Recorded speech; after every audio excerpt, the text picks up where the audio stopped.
Ronald Surapraja hanya ingin cerai, tak minta hak asuh anak dan harta Gana Gini.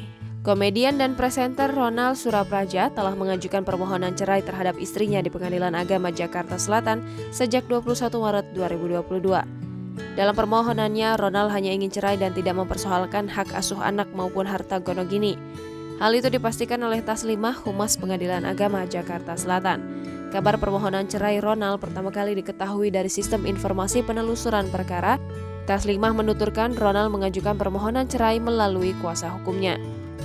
Ronald juga telah menghadiri sidang perdana pada 31 Maret 2022 dengan agenda mediasi.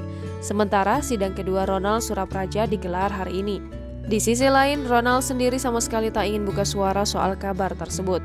Diketahui Ronald menikah dengan Seruni Purnamasari pada 25 Mei 2008. Pemilik nama lengkap Ronald Sunandar Surapraja itu menikahi Seruni setelah menjalani masa pacaran selama 5 tahun.